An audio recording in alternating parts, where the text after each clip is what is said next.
Bonjour, nous sommes donc tous réunis aujourd'hui pour parler de presse cuisine, pour parler de cuisine en général, dans le cadre de Demain la presse, le festival. Et j'ai autour de moi 5 représentants de cette presse cuisine, 5 grandes marques médias de cuisine. Je vais commencer par vous présenter tout le monde. En tout premier lieu, place au leader, avec Ève-Marie Zizalalu, qui dirige la rédaction de Régal, leader en diffusion de la presse cuisine, et avec Marilyn Clara, qui est rédactrice en chef adjointe de Cuisine Actuelle. Également avec Aurélie Martel, qui dirige Marmiton, et Tancrède de la Morinerie, qui dirige le pôle nature de Reworld Media et qui vient d'éditer le dernier né de la presse cuisine, Gueuleton. Et enfin, nous n'avons pas avec nous physiquement, mais avec nous en distanciel, chez elle, Elvira Masson, qui dirige Marie-Claire Food, mais qui est également rédactrice en chef adjointe lifestyle du groupe Marie-Claire, donc qui travaille aussi bien sur le design, la déco et donc la food. Voilà, on est donc tous réunis, 5 grandes marques, pour parler de presse cuisine pendant une grosse trentaine de minutes. Alors évidemment, on est dans un contexte sanitaire particulier, une année qui a remis l'alimentation au cœur des préoccupations de la France entière, non seulement parce que les problèmes de santé et d'alimentation et de nutrition sont revenus au premier plan, mais également parce qu'avec la fermeture des restaurants, tout le monde s'est remis plus que jamais à faire la cuisine, matin, midi et soir, tout au long de la journée, et que les confinements nous ont ramenés vers les fourneaux de manière extrêmement intense. Donc, à période particulière, évidemment, audience exceptionnelle de cette presse-là, quels que soient les canaux. Et on va démarrer avec le dernier né de cette presse cuisine, qui s'appelle Gueuleton, qui est arrivé en fin d'année dernière. En novembre.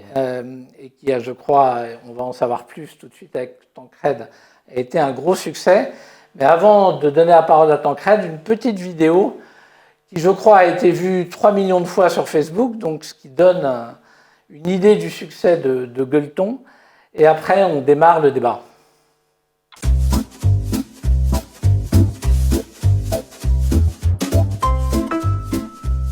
Et salut les bons vivants! Salut les bons vivants! Aujourd'hui on se retrouve dans le pays de Sceaux, dans les montagnes près de Limoux. Et on va vous parler de cochons aujourd'hui. Ah oui, j'ai déjà faim. On avait un truc à vous dire parce que je pense que dans un cadre comme ça, c'est le bon moment pour vous l'annoncer. Ça faisait longtemps qu'on avait envie de le faire avec Vincent. On va se paxer. En novembre, on va lancer notre premier magazine. Le magazine Gueuleton, le magazine des bons vivants. Sur l'art de vivre, tout ce qu'on aime. Des bonnes gueules, des bons vivants, des bonnes vivantes, des vignerons, des coups de fourchette, des bonnes quilles, des paysages, des vieilles bagnoles. Et on espère que ça va vous plaire. You are my best friend. Alors justement, en Tancrède, on vient de voir l'esprit Gueuleton. Pour démarrer cette table ronde, je voudrais qu'on parle vraiment de l'engagement de la presse cuisine dans ce contexte un peu particulier où on a vu que la presse cuisine était devenue encore plus engagée, peut-être plus responsable, plus militante. En tout cas, qu'elle se donnait du mal aux côtés des Français pour défendre une alimentation, une nutrition encore plus importante que jamais. Et je crois, quand on a préparé l'émission, vous m'avez raconté que Gueuleton était justement dans ce cadre-là extrêmement responsable et engagé. Et vous avez donné 2-3 exemples assez concrets, je voudrais que vous nous racontiez. Oui, alors effectivement, nous, on est le petit dernier. On est arrivé en novembre pour le premier numéro. Et le second numéro arrive dans les kiosques le 10 février. Alors, moi, je ne dirais pas qu'on est un magazine militant. Par contre, il est vrai qu'on vante une certaine culture de la cuisine française, c'est-à-dire que peut-être en décalage par rapport à une autre presse ou d'autres médias qui sont très intéressés par, j'allais dire, une cuisine qui peut éventuellement faire maigrir ou beaucoup autour de la santé, même si nous, bien évidemment, on s'y intéresse, mais on voulait être plutôt dans quelque chose de jovial. Et on rigolait beaucoup avant la création de ce magazine avec les fondateurs, qui étaient que nous, on était quand même plus, a priori, côte de bœuf, riz de veau que salade de quinoa, quoi. Et on était même là à dire, voilà, le gras c'est bon. C'est vrai que le gras c'est bon quand c'est effectivement un bon produit au départ, qu'autour de ça, on a des légumes, une nourriture équilibrée. Et on se disait que ça, on ne le retrouve pas forcément cette culture de la bonne bouffe, du gueuleton dans la presse. Donc on s'est dit pourquoi pas, peut-être que si on lance ça, il y a des gens qui, comme nous, adhéreront à ça. On savait que déjà, avec Gueuleton, il y avait une communauté qui était là. Et en termes d'engagement, nous, l'engagement, il est plutôt sur la valorisation du savoir-faire français, des producteurs, des artisans, puisque la France, qui est quand même la nation de l'art gastronomique, on a des produits totalement incroyables qui sont très souvent valorisés par la presse, à la radio ou à la télévision. Mais nous, on voulait s'intéresser aussi à ces gens-là. Donc c'était vraiment donner des coups de projecteur, être un peu un magazine miroir sur d'ailleurs ces gens-là qui parfois, pour certains, on a été étonnés, mais n'ont jamais vraiment été approchés. Dans celui de février, il y a une femme qui fait du Cantal, donc du fromage dans un endroit complètement paumé. Quand on a dit qu'on venait la voir, voilà. Et c'est pour ça que le magazine a été assez bien reçu, parce qu'on était assez authentique, sincère dans notre approche. Justement, oui, dans l'édito d'ailleurs, on parle de sincérité, mais on parle également d'intégrité. Alors c'est quoi l'intégrité de Gueuleton? C'est-à-dire qu'il y a des marques que vous n'accepterez pas ou dont vous ne parlerez pas? Oui, parce qu'en fait, au comité éditorial, on est 3, donc Arthur Errange, Vincent Bernard et moi-même. On ne peut pas essayer de construire au quotidien un magazine comme ça, tout en ayant un rapport avec des marques ou des produits, transformés ou pas, auxquels on ne croit pas, ou en tout cas on ne se sent pas à l'aise avec ça. Donc effectivement, tout ce qui est publicité d'hypermarché, même si on voit qu'ils font énormément d'efforts. Encore ce matin, je voyais qu'il n'y aura pas de bar sauvage sur les étalages français, ce qui est une excellente nouvelle puisqu'on est en période de frais. Alors voilà, il y a énormément de progrès qui sont faits, mais c'est vrai que nous, on préfère ne pas mettre en avant trop les produits transformés de mauvaise qualité. Et donc on fait des choix au quotidien avec la régie publicitaire. Et malheureusement, c'est vrai qu'on refuse certaines marques pour l'instant. On reste comme ça. Je pense que les gens qui l'achètent doivent voir qu'effectivement on s'interdit certaines choses parce qu'on se voit mal soutenir la restauration en ce moment qui est dans une difficulté complètement incroyable. Beaucoup de producteurs et à côté éventuellement vanter certains produits qui ne nous paraissent pas adaptés par rapport en tout cas à nous, notre philosophie. Merci. Et alors, pour rester dans cette notion d'engagement et de responsabilité, quand on est leader, Ève-Marie, comment est-ce qu'on assume cette responsabilité? Comment est-ce qu'on défend, comme l'a dit Tancred, comment est-ce qu'on défend les filières? Comment est-ce qu'on défend en fait, ce n'est pas tout à fait le même axe. L'alimentation, même si vous n'êtes pas sur le même positionnement. Voilà, alors on a une vraie responsabilité, c'est évident, puisque quand on parle de cuisine, c'est un sujet, c'est l'alimentation, c'est un sujet vital. Donc c'est à la fois un enjeu de santé publique et un enjeu planétaire. Je ne sais pas si vous connaissez la commission Eat Lancet, qui rassemble 30 scientifiques internationaux qui ont réfléchi à la manière de faire évoluer, sur le développement durable, pour réduire la malnutrition, lutter contre la dégradation des milieux. Donc ils ont réfléchi et ils ont finalement mis au point un régime de santé planétaire. Donc le terme régime, c'est toujours un petit peu restrictif, mais ce n'est pas de cette manière-là qu'il faut le lire. C'est en fait simplement de nouveaux équilibres qu'on doit mettre en place. Et ces nouveaux équilibres, ça passe par manger moins de viande, mais de la bonne viande. Donc manger moins, manger mieux. Réduire le gaspillage alimentaire, évidemment, ça c'est un enjeu très fort. L'histoire du bon gras et du mauvais gras. Exactement. Et donc, par rapport à ça, nous, en tant que magazine, on se dit comment incarner ces principes. Et donc ces principes, on va les incarner de façon très simple à travers des rubriques. Donc on a mis au point une nouvelle rubrique dans Régal, dans le numéro courant, donc, qui est une rubrique anti-gaspi. Et on réfléchit aux formes justement pour attirer le lecteur et qu'il se projette dans ces rubriques. Donc on part du produit brut et on montre toutes les manières d'utiliser un produit à travers les épluchures, le bouillon, les arêtes quand c'est un poisson, les graines si c'est une courge. Donc voilà, c'est une déclinaison complète et la forme va être adaptée. Donc ça c'est une première étape. Ensuite, il y a un autre projet sur lequel on travaille qui nous tient à cœur, qui est un hors-série spécifique qu'on lance donc en avril prochain, le 15 avril, qui va s'appeler Régal Nature. Et là, donc l'engagement, c'est vraiment comment incarner en recette la révolution flexitarienne. Donc, c'est volontairement pas un magazine veggie, parce qu'on veut rassembler le plus de monde. Et que là, je vous rejoins, effectivement, si on veut rassembler, il faut parler terroir, plaisir, mais en n'oubliant pas les grands principes qui doivent nous animer pour changer, protéger la planète et se protéger soi-même. Et c'est quelque chose que vous sentez de la part de vos lecteurs, ce besoin d'éthique, de transparence. C'est quelque chose qui vous est dicté par eux ou c'est vraiment un effort éditorial lié à l'ère du temps? Alors, je pense que c'est toujours un petit peu des deux. On le sent, on a des remarques, on a des retours de lecteurs qu'on peut sentir sur les réseaux sociaux, mais aussi, c'est aussi un devoir. Il y a un moment où on doit porter la bonne parole, et donc il faut trouver des méthodes pour transmettre cette information, parce que sinon, ça ne se fera pas tout seul. En tant que presse, on a des responsabilités, donc c'est à travers ça qu'il faut le faire, quoi. Alors, on va rester un petit peu sur l'engagement.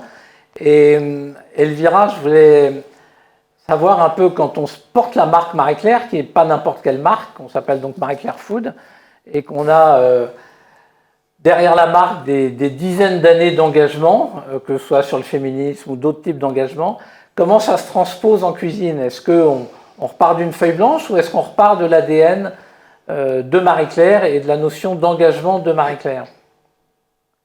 Non, on ne fait pas du tout table rase du passé parce qu'effectivement, comme vous le rappeliez, le Marie-Claire historique est un magazine féminin en prise avec la société engagée.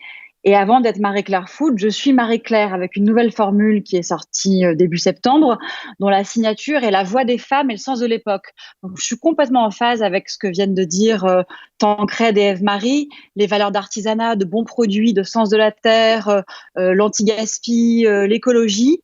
Mais à ceci s'ajoute également pour nous, Marie-Claire, les femmes, leurs combats, leurs préoccupations, leur place dans la société, mais aussi, comme on le disait, des valeurs de l'époque, donc engagement, diversité, mode de consommation responsable, mais aussi, bien sûr, le sens du style et le plaisir, parce qu'un magazine comme Marie-Claire reste un magazine féminin où toutes ces thématiques-là sont très présentes, mais avec toujours beaucoup de plaisir et de style. Et ça vaut pour tous les champs du lifestyle que je défends, y compris la food. Et clairement, aujourd'hui, mais ça rejoint complètement ce qui a été dit précédemment, on ne peut plus proposer des contenus food hors sol, quoi. Les contenus food sont forcément engagés au printemps. On traite évidemment de produits de saison, mais on traitera autant de recettes que de celles et ceux qui cultivent le produit qui est au cœur de la recette. Ça passe par beaucoup de récits, de personnalités, de profils engagés. Je pense notamment à notre hors-série, notre premier hors-série qui est apparu fin octobre, où certes, il va y avoir de la recette, il va y avoir des tips anti-gaspi, il va y avoir des recettes de saison, il va y avoir de la guidance, du tutoriel, du service. Mais il y a aussi des profils de femmes et d'hommes, parce qu'on a une marque féminine, on traite évidemment d'hommes qui nous paraissent pertinents, qui vont être des activistes, qui vont avoir un sens du style très fort, qui vont lutter contre toute forme de discrimination, injustice alimentaire. Je pense à Sophia Rowe, qui est une activiste américaine, afro-américaine, qui est à la fois cuisinière et militante. Voilà, c'est un peu ça l'essence de ce qui est Marie-Claire Food. Un féminisme dans la food, féminisme culinaire. Oui, un engagement féministe. Engagement en faveur des femmes. Ouais. Diversité, c'est écologie, intéressant féminisme. d'avoir réussi à dupliquer ça dans l'univers de la food. Alors, à propos de cette période un peu particulière qui a évidemment bouleversé, à mon avis, et qui a en tout cas impacté la presse cuisine, je voulais avoir un peu l'éclairage de Cuisine Actuelle, et notamment de ce qui s'est passé sur la fabrication du pain, qui je crois a été une sorte de phénomène. Alors peut-être pas que chez Cuisine Actuelle, mais il se trouve que ça a été un énorme succès d'audience chez Cuisine Actuelle. Et effectivement, la France s'est mise à refaire son pain. On a entendu parler des stocks de farine et des rayons vides dans les supermarchés. Et alors, comment ça s'est passé? Comment vous avez vécu ça de l'intérieur chez Cuisine Actuelle? Puis après, on parlera évidemment d'autres dimensions, notamment de la dimension servicielle. Oui, tout à fait. Alors, c'est vrai qu'il y a eu un intérêt grandissant là, lors des 2 derniers confinements pour la cuisine.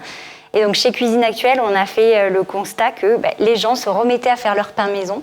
Donc on était ravis de voir ça. Donc en gros, nos top sujets là, pendant les 2 derniers confinements, c'était le pain en cocotte, que je vous invite à faire parce qu'il est très facile, et la baguette maison. C'est vraiment les deux recettes qui ont vraiment cartonné sur le site.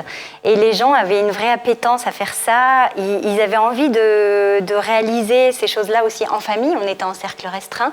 On avait envie de prendre plus le temps, donc de réapprendre à faire des choses qu'on avait oublié de faire. Donc c'était vraiment c'était super. Et nous, on a bouleversé tout le programme édito qu'on avait prévu. Bon, bien sûr, les confinements, tout le monde a fait pareil, mais vraiment, quand on a vu cette appétence pour le pain, on est allé sur le je fais mon levain maison, les astuces pour faire son pain, les astuces pour congeler, décongeler son pain. On est allé à fond dans tout ça. Voilà. Et donc vous êtes retrouvé avec des pics d'audience au milieu de la nuit. Pics d'audience, exactement. De gens qui se sont mis à faire leur pain. À 1h du matin, pic d'audience sur comment je fais mon pain maison. Donc voilà, très intéressant, assez marrant de voir ça. Et puis ça explique peut-être toutes les pénuries de farine qu'il y a eu. En tout cas, voilà, les gens ont eu envie de remettre les mains à la pâte et ça c'est chouette. C'est la magie de la cuisine aussi. Donc on est très heureux de ça. Chez Régal et Marmiton, vous avez eu ça aussi ? Nous, oui, on a observé le coût du pain, ouais. Le coût du pain, les audiences. On a atteint, je crois, 24 millions d'audiences historiques en avril. Donc oui, en tout cas, on a vu une vraie appétence des gens de recuisiner eux-mêmes et d'être accompagnés. En tout cas, il y avait un vrai potentiel sur tout ce qui était tuto, vidéo. Enfin voilà, ça a pris vraiment une part très importante dans ce moment-là pour accompagner. Alors justement, sur tout ce qui est tuto vidéo et sur la façon dont la presse cuisine a un engagement ou un devoir de transmission, de pédagogie, comment est-ce que vous abordez ça ? Il y a quoi au-delà des tutos et des vidéos ? Est-ce qu'il y a encore d'autres choses pour accompagner tout le monde à, par exemple, si on prend le pain, comment est-ce qu'on réapprend aux gens à faire leur pain ? Comment on les accompagne dans la redécouverte de la cuisine en général ? Alors nous, c'est vrai du coup, comme on avait voulu mettre en place justement pendant le confinement, alors c'était compliqué de tourner des vidéos à ce moment-là, même si on en faisait nous-mêmes à la maison, on a réussi à en faire aussi quelques-uns. On en avait aussi en stock, donc on les a ressortis pour vraiment accompagner sur le pain maison, reprendre tous les ingrédients de base aussi. C'est vrai que la levure, il faut aussi aller vraiment la comprendre, le levain, etc. Et donc nous, on est parti sur les tutos en vidéo, sur plein d'articles, sur vraiment tout un programme éditorial complètement chamboulé. Et alors, ce que je voulais dire aussi, et qui était important, c'est que je trouve que ce rôle de transmission et d'éducation, il se joue aussi sur les réseaux sociaux. Pour nous, c'est très important, exactement. Donc on est partenaire Food France de Pinterest. Donc à ce titre, on participe à des stories pin qui viennent de sortir.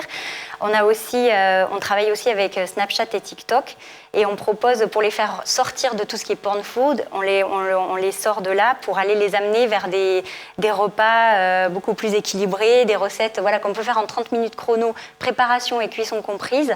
Et donc à la fin, on a un repas équilibré, bon, on a fait maison, tout est gagnant, donc voilà, on est... D'accord. Et Gueuleton, du coup, pas très réseaux sociaux ou un peu quand même Si, alors nous, on cuisine pas vraiment en 30 minutes, il faut être très franc, c'est plutôt 2-3 heures, on est un peu cuisine basse température.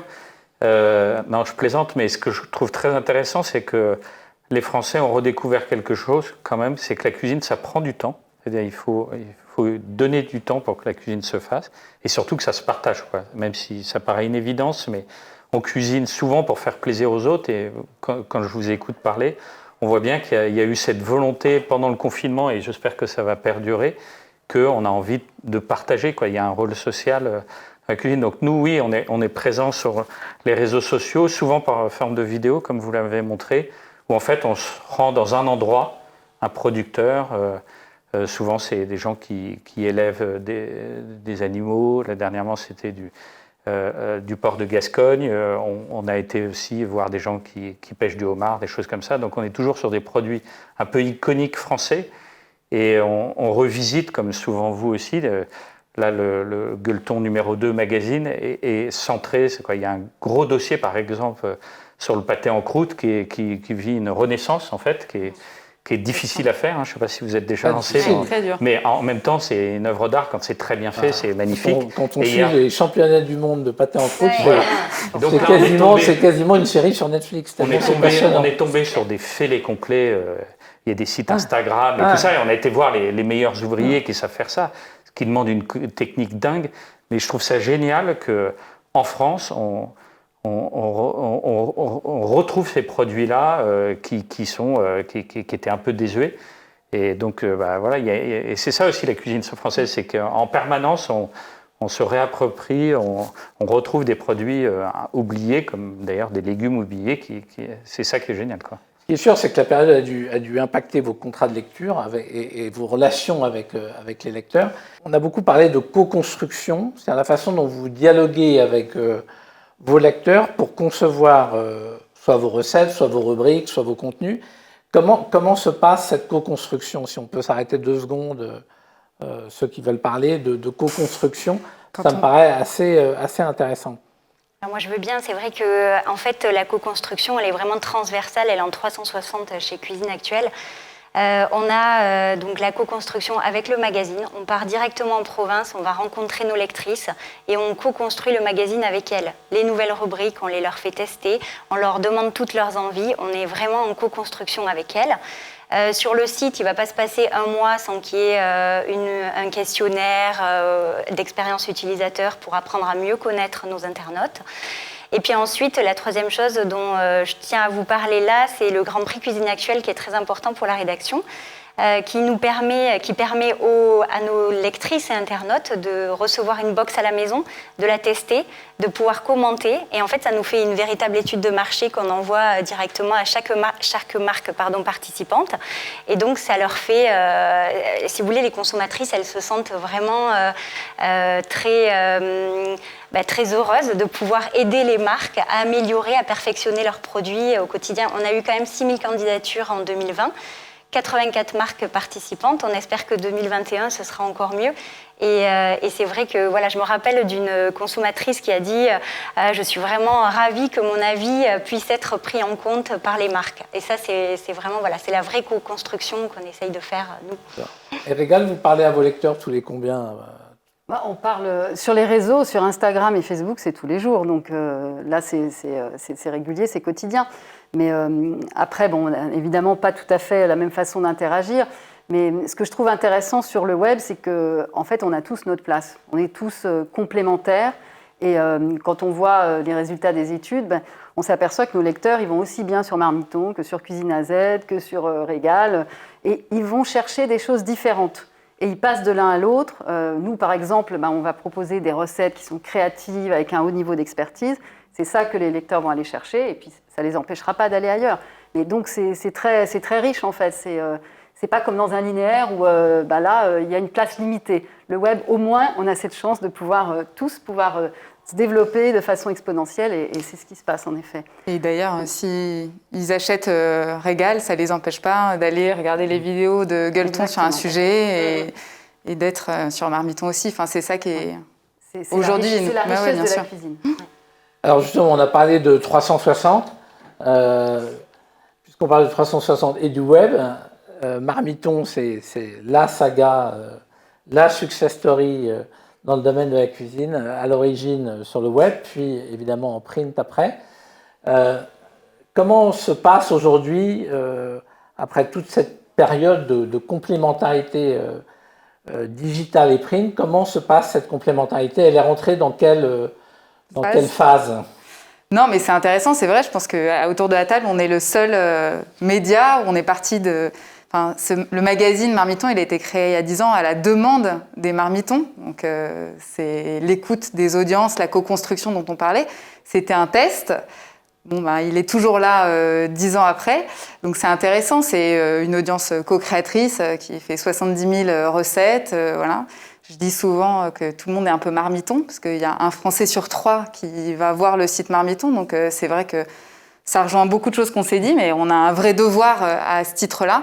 Et en tout cas, cette complémentarité, elle se fait parce qu'elle nous permet d'adresser des contenus sur des audiences qui sont un petit peu différentes, puisque l'audience de notre magazine n'est pas exactement l'audience ni de notre site, ni de nos TikTokers, par exemple, donc ça c'est sûr, mais de garder l'ADN commun. Alors, il y a beaucoup de choses qu'on a partagées autour, mais nous, c'est vraiment le fait maison, voilà, tout ce qui est transmission qui est très important et les plats simples dans la cuisine. Donc, on essaye de transmettre toutes ces valeurs dans cette complémentarité avec cette offre très servicielle. Et c'est cet ADN qui nous a toujours suivis et cet ADN, je pense, d'écoute, de côté un petit peu communauté Marmiton.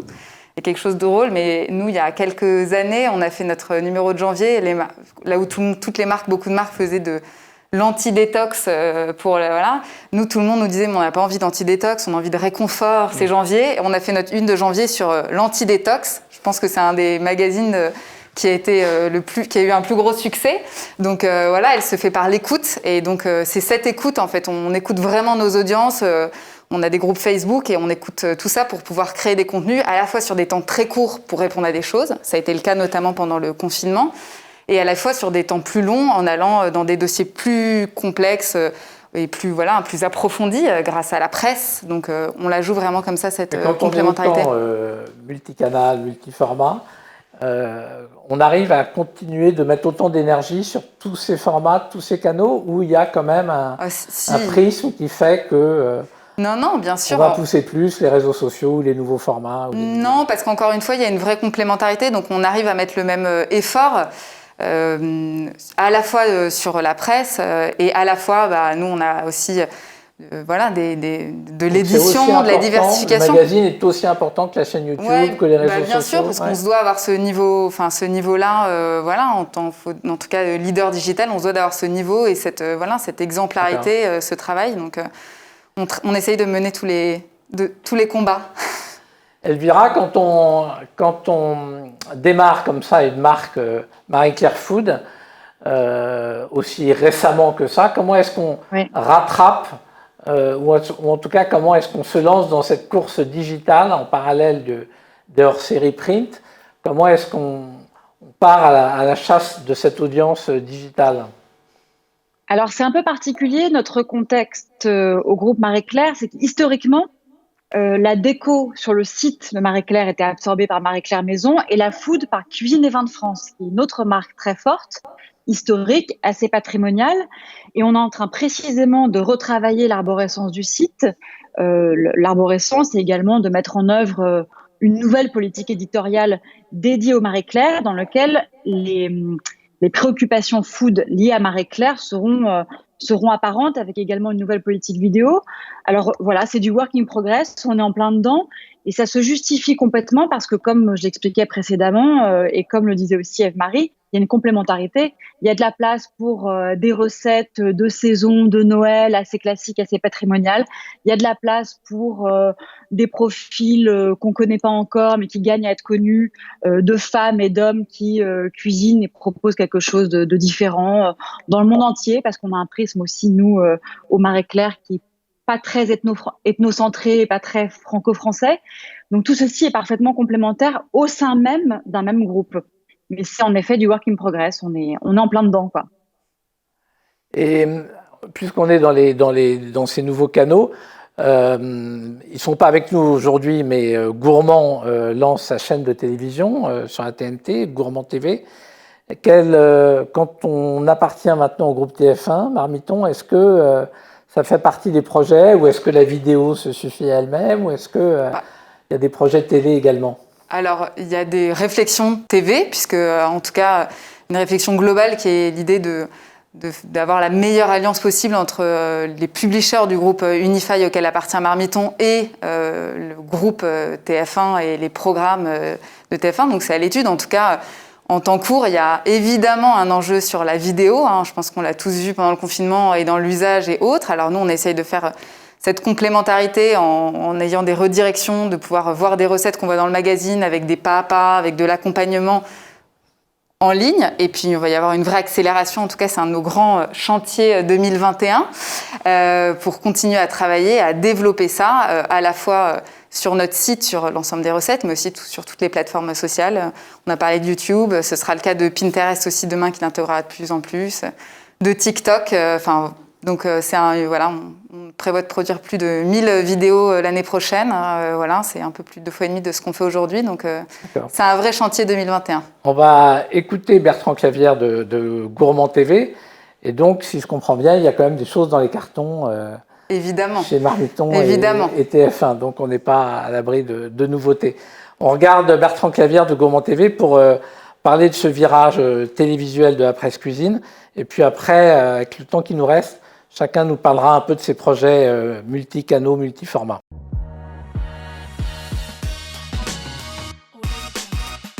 Chez Gourmand, nous réalisons et produisons toutes nos recettes de cuisine, tous nos tests de produits et tous nos reportages. Et nous prenons soin de les adresser à la fois à nos lecteurs, à nos internautes et désormais à nos téléspectateurs. Bertrand Clavière, directeur des publications grand public, éditeur de Gourmand et de Gourmand Télé, est là pour nous expliquer pourquoi ce besoin d'innover et de se réinventer. Bonjour Bertrand. Bonjour Nathalie. En effet, nous avons besoin d'innover, de nous renouveler. L'année 2020 a montré des accélérations énormes des habitudes de consommation des Français. Le repas familial reste un élément clé de la façon de consommer à la maison, mais on constate également des évolutions sensibles avec des nouveaux modes de repas, l'apéro dînatoire, le plateau repas, les dîners plus flexitariens où chacun choisit un petit peu comme il a envie de faire. Avec cette multiplication des repas, les personnes qui cuisinent pour leurs proches chez eux ont besoin de renouveler leurs recettes. Nous allons leur proposer.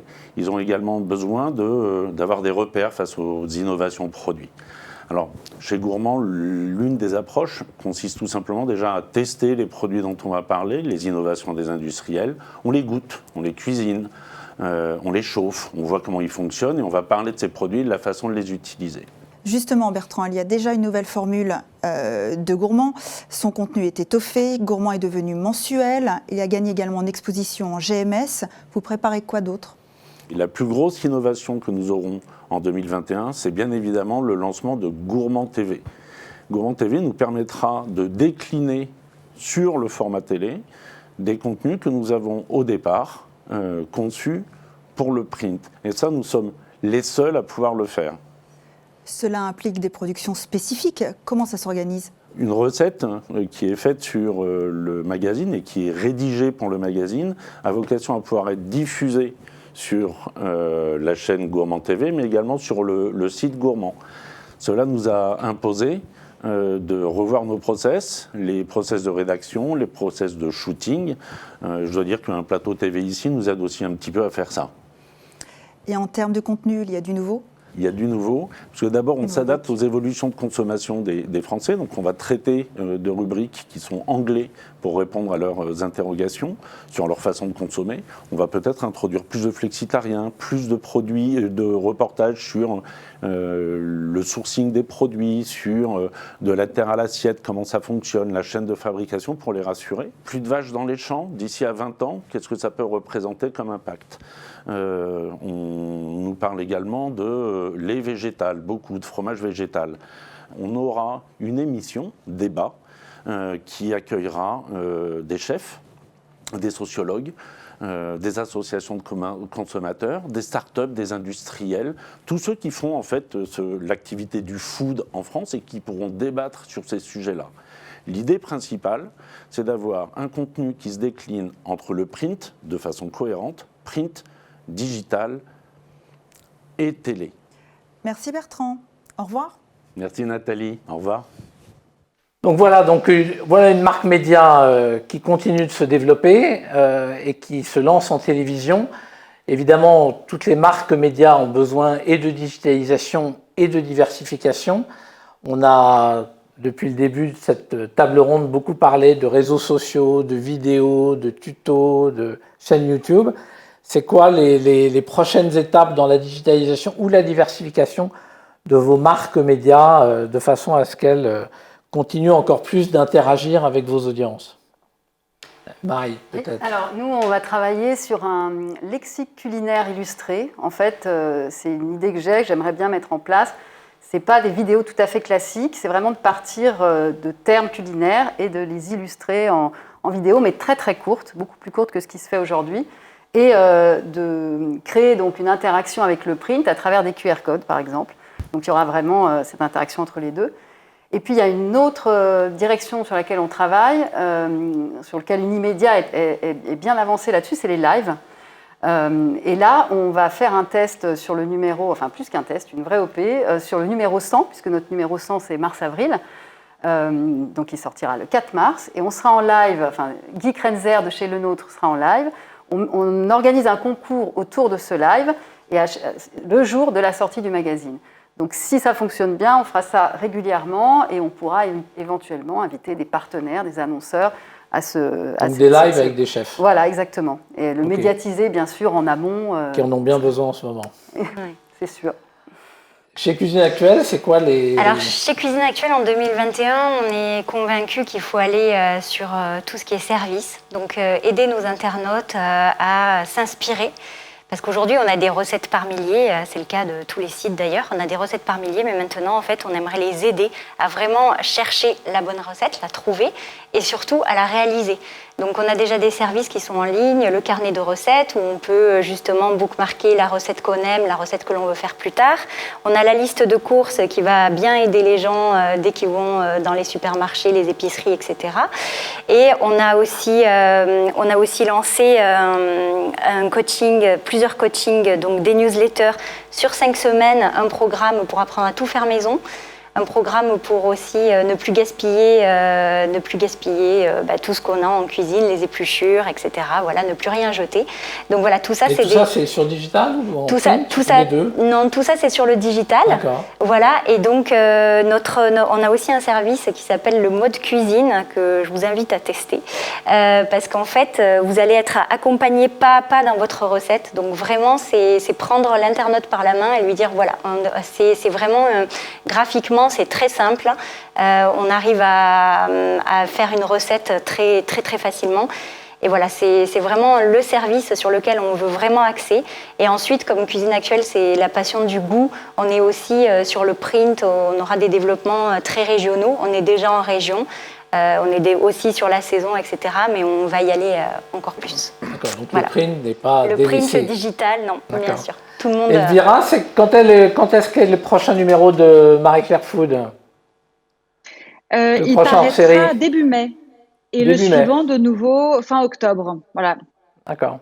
Bon. Et dans le même temps, comme je vous le disais précédemment, on est en train de retravailler l'arborescence du site et de mettre en œuvre de nouveaux contenus, parmi lesquels un petit format court vidéo de recettes faciles, vertueuses, engagées, inspirantes à destination des réseaux sociaux, un peu original, c'est-à-dire que la teneur de la recette est assez inédite et elle sera préparée et présentée par moi-même. Non pas que je veuille absolument me mettre en avant à tout prix, mais on pense que la dimension un peu d'incarnation et de personnalisation et sans doute d'émotion ajoutée a vraiment de la valeur pour nos lectrices. Et on travaille également sur un événement physique et digital dont je ne peux pas dire grand-chose de plus pour l'instant, mais autour des thématiques de la consommation responsable et la cuisine et le lifestyle responsable. Très bien. Tancred, le numéro 2, c'est quand ? Alors le numéro 2, il sort le 10 février dans les kiosques. Il y a les nombreux abonnés, parce qu'on a eu une vraie vague d'abonnements importante. C'était la belle surprise aussi. Et sur les prochains projets, nous, on a, comme beaucoup, on a vu que les Français avaient plus consommé de livres, et la presse aussi. Pour moi, les titres que je dirige, ont tous été en hausse cette année. Donc finalement, c'est intéressant parce qu'on voit que la presse reste quand même importante, la presse print, pardon. Et donc nous, on va continuer de lancer des titres de façon traditionnelle, j'allais dire. Je vois que vous faites plein de trucs sur les réseaux sociaux et c'est super. Donc nous, on va rester sur des choses plus traditionnelles, mais effectivement, on va lancer plusieurs nouveaux titres dans les mois qui arrivent. Donc il y a encore des belles perspectives. Donc des nouveaux titres. Bon. Ça, pour le festival Demain la Presse, c'est pas mal comme annonce. Voilà, dont au moins un dans le domaine de la food. Ah. Super. Marmiton. On ira l'acheter. En dehors des projets avec TF1, d'autres choses ? Non, continuer TF1. Alors, on est déjà avec Laurent Mariotte et Petit Plat en équilibre et continuer continuer la vidéo. Je pense qu'on se rejoint aussi sur tout ce qui est serviciel et ultra personnalisation. On travaille beaucoup là-dessus. On a mis en place EcoScore, Nutri-Score, même un service de mise en panier, ce qui permet, et ce qui permet aussi à nos annonceurs d'avoir une vraie synergie et complémentarité print et digital. Et on continue à travailler dessus et on travaille aussi beaucoup sur édition et diversification. Donc il n'y a pas que Marmiton ne sera plus que du digital, même si ça ne l'était pas, mais ça va continuer à être partout. Merci à vous tous. On va se quitter donc sur tous ces projets. C'est enthousiasmant de voir une presse cuisine qui marche aussi bien, des marques médias autant en forme, que ce soit sur le print, où il y a énormément de projets, que sur le digital. Merci à vous tous, merci à vous toutes, merci Eve-Marie, merci Marilyn, merci Aurélie, merci Tancrède et merci Elvira. On a regretté que vous ne soyez pas avec nous physiquement sur le plateau, mais c'était formidable de pouvoir dialoguer à distance comme ça aussi. Merci à très beaucoup. bientôt. Au revoir à tous. À bientôt. Au revoir.